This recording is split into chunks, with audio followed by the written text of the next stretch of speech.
आज हम डिस्कस करेंगे खिलजी वंश के बारे में। दिल्ली सल्तनत के काल में हमने गुलाम वंश के बारे में, जो पहला वंश था राज करने वाला, उसके बारे में हमने जान लिया है। आज हम खिलजी वंश के बारे में पढ़ेंगे, जिसका शासनकाल 1290 से 1320 तक था। गुलाम वंश का अंतिम शासक शमशुद्दीन क्यूमर्स था, जो बलबन का पोता था, जिसकी हत्या करके जलालुद्दीन फिरोज खिलजी ने खिलजी वंश की स्थापना की।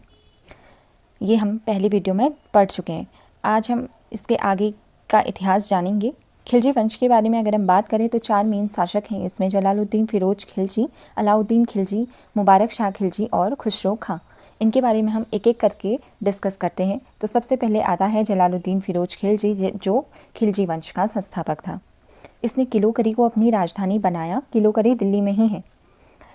जलालुद्दीन फिरोज खिलजी के बारे में जो कहा जाता है वो ये है कि ये एक उदार हृदय का व्यक्ति था। इसकी उदारता का एक परिचय ये है कि बलबन के शासनकाल में एक सूबेदार हुआ करता था जिसका नाम था मलिक छज्जू। मलिक छज्जू ने खिलजी वंश के खिलाफ विद्रोह कर दिया था। उसके बावजूद जलालुद्दीन फिरोज खिलजी ने उसको माफ़ कर दिया, उसके विद्रोह को दबा दिया। उसके अलावा अगर कोई और शासक होता तो वो क्या करता, वो उसकी हत्या करवा देता। जो भी विद्रोह करेगा उसकी हत्या करवा दी जाती थी। पर जलालुद्दीन फिरोज खिलजी ने ऐसा नहीं किया। उसने उसके विद्रोह को दबाया और उसको माफ़ कर दिया था। अलाउद्दीन खिलजी जो था वो जलालुद्दीन फिरोज खिलजी का भतीजा था। 1296 में अलाउद्दीन खिलजी ने जलालुद्दीन फिरोज खिलजी की हत्या कर दी थी, यानी अपने चाचा की हत्या कर दी थी और खुद गद्दी पे बैठ गया। तो अब हम बात करेंगे अलाउद्दीन खिलजी के बारे में। अलाउद्दीन खिलजी बहुत ही इम्पोर्टेंट शासक है खिलजी वंश का। इस पे बहुत सारी पिक्चर्स भी बन गई हैं और बहुत सारे टीवी सीरियल्स भी इस पे बेस्ड हैं। तो हम बात करते हैं अलाउद्दीन खिलजी की। शासनकाल है 1296 से 1316 तक। इसके बचपन का जो नाम था वो था अली गुरशस्प या अली। इसने सिकंदर सानी की उपाधि धारण की थी। ये भी उतना इम्पोर्टेंट नहीं, हाँ ये इम्पोर्टेंट है कि सिकंदर सानी की उपाधि किसने धारण की, तो वो है अलाउद्दीन खिलजी ने। अलाउद्दीन खिलजी वैसे तो मुस्लिम संप्रदाय से बिलोंग करता था, पर इसका जो मानना था ये चाहता था कि एक नया धर्म बनाया जाए। पर जो दिल्ली के एक कोतवाल थे अलौल मुल्क, उनके कहने पे उसने अपना ये विचार त्याग दिया था। इसका जो साम्राज्य था वो अफ़गानिस्तान से उत्तर मध्य भारत तक फैल गया था। हम अगर अलाउद्दीन खिलजी के बारे में बात करते हैं तो 2 सबसे मेन इसके द्वारा जो जीती गई जो जगहें हैं वो है एक चित्तौड़ और दूसरा है गुजरात। चित्तौड़ के बारे में हम अगर देखा होगा आपने, पद्मावत जो मूवी बनी थी जिसमें अलाउद्दीन खिलजी की जो भूमिका है वो रणवीर सिंह ने, और जो पद्मावती हैं वो बनी हैं दीपिका पादुकोण। तो उसमें भी बहुत कुछ दिखाया है कि कैसे उसने चित्तौड़ पे कैसे आक्रमण किया, क्यों किया। तो इसका ये जो साहित्य की जो रचना है, यानी पद्मावत साहित्य की जो रचना है, ये मलिक मोहम्मद जायसी की रचना है। इन्होंने आई थिंक, मुझे जहाँ तक याद है, 1700 ईस्वी में पद्मावत साहित्य की रचना की थी। ये भक्ति काल के कवि हैं हिंदी साहित्य के। मुझे एग्जैक्ट याद तो नहीं है, पर आई थिंक 1700 ईस्वी में उसके अंदर ही इसकी रचना हुई है पद्मावत की। तो पद्मावत यानी पद्मावती जो रानी थी वो चित्तौड़ की रानी थी। उस समय रतन सिंह वहाँ के राजा हुआ करते थे, उनकी पत्नी थी पद्मावती, और इनको पाने के लिए अलाउद्दीन खिलजी ने चित्तौड़ पे आक्रमण किया था। हम देखते हैं अब अलाउद्दीन खिलजी के कौन कौन से मुख्य कार्य रहे हैं। तो सबसे पहला जो मुख्य कार्य है वो है सिक्कों पर तारीख लिखने की प्रथा की शुरुआत करना। यह अलाउद्दीन खिलजी का मुख्य कार्य है। दूसरा, शराब, जुआ और भांग खाने में इन्होंने प्रतिबंध लगवा दिया था। इनके सल्तनत शासनकाल में मलिक काफूर जो था वो इनका दास, गुलाम और जनरल था।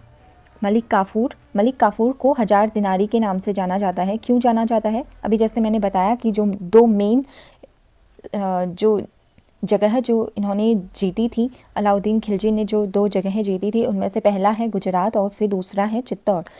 तो गुजरात में जब इन्होंने अपना शासन वहाँ पर भी स्थापित कर लिया था, तो उस समय उनका एक सेनापति हुआ करता था, उसका नाम था नुसरत खां। नुसरत खां ने एक हिंदू किन्नर, जो मलिक काफूर था ये एक हिंदू किन्नर था, इसको 1000 दिनार पे खरीदा था।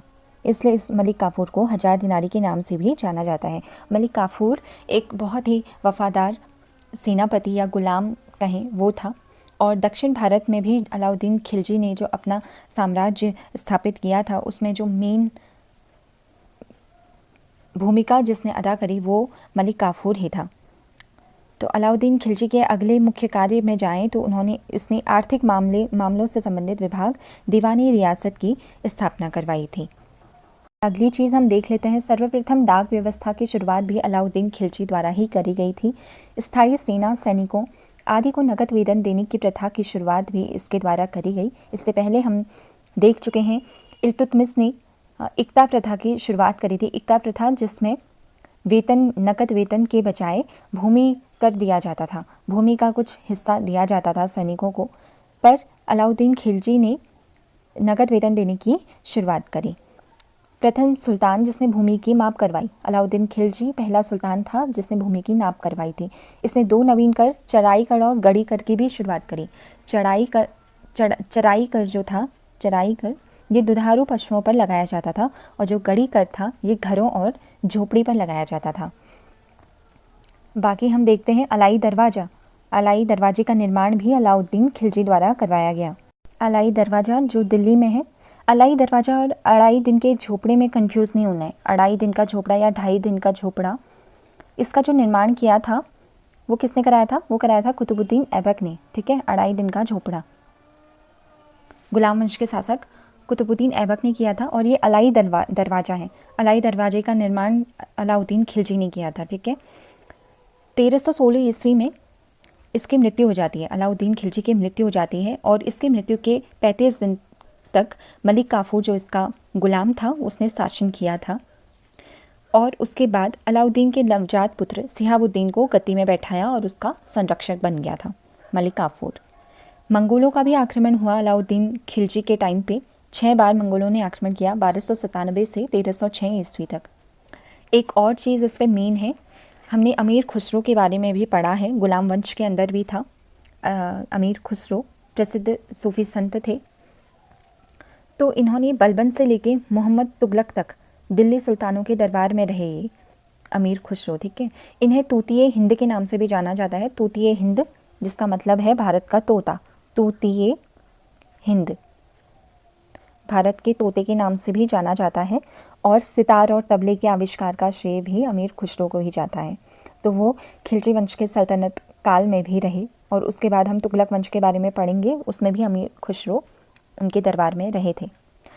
तो उसकी मृत्यु के बाद अब हम देखेंगे मुबारक शाह खिलजी के बारे में पढ़ते हैं। मुबारक शाह खिलजी जिसके सल्तनत काल है 1316 से 1320। मुबारक शाह खिलजी ने स्वयं को खलीफा घोषित कर लिया था। बरनी के अनुसार ये कभी कभी नग्न अवस्था में या स्त्रियों के वस्त्र पहन कर भी दरबार में आ जाया करता था। इसकी हत्या इसी के वजीर खुसरो खां ने कर दी थी 1320 में और ख़ुद गद्दी पे बैठ गया खुसरो खां। और खुसरो खां ने पैगंबर का सेनापति की उपाधि धारण करी। तो यहाँ पर एंड हो जाता है खिलजी वंश। इसमें जो मेन हम पढ़ते हैं वो है अलाउद्दीन खिलजी और संस्थापक जलालुद्दीन फिरोज खिलजी। ये 2 नाम आपने याद रखने हैं और इन 2 के बारे में ही मेनली पूछा जाता है। हाँ, कि कौन कौन से कार्य किसके द्वारा कराए गए हैं, और इतना ही मेन है इसमें खिलजी वंश में। इसके बाद आता है तुगलक वंश जिसका शासनकाल 1320 से 1398 ईस्वी तक है, जिसको हम अगली वीडियो में डिस्कस करेंगे।